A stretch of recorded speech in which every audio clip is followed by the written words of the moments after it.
Alrighty, it's the same morning, about 200 or 300 yards down that little lane right there. On the edge of that, on that point, there's a red fox. And just to show you location here, this is a clear cut. The edge of these pine trees we just left standing right here, there's a trail right on the edge of that big brush pile, and they run right down that edge to a gut pit. And then right down there as well is the travel way, and they run the edge of that woods on around, and they come around to it. And there's just a couple places. If you get on travel ways, you will catch animals. You can't just go out picking spots here and there just hoping. But I mean, like this right here, by the way, that's a Greyfox. You can see the chain running on a drag with a number 3 Sleepy Creek long spring with a big pan.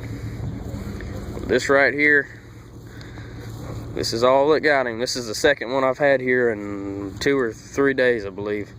You can see where the trap was. It was just an old switchgrass or broom grass, and you might can see it down in it.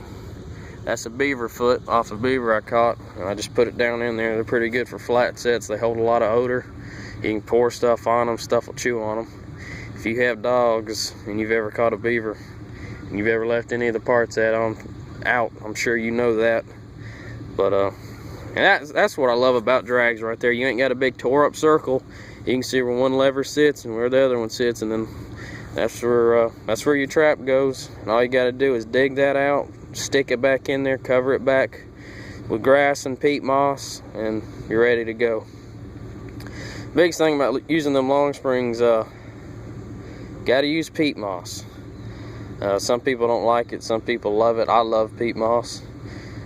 In this kind of rainy weather we've been having, I don't think you can beat it. It holds wet rain tremendously well, and it'll hold it for a very long time. I mean, it'll have to seriously come down a good rain before you have to do anything with it. But I don't know if you can see it or not, but right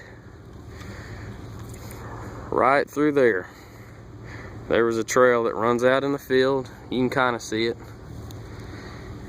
and it just came by this bush here, kept going, and then that trail runs on the other side of that thicket down the edge of those pine trees. And I just put it there, and like I said, this is the second Greyfox I've caught here. And you talk about, if you've ever had problems with Greyfox stepping everywhere but your pan, go to the big pans. There was a lot of times before, especially dirt holes, where you can see where they're coming up. I don't know how many times I've seen Greyfox tracks all over the place, and they ain't stepping on the pan. Well, I fixed that now. When I come up to a set, instead of seeing Greyfox tracks, I see the Greyfox. But anyways, get out there and trap.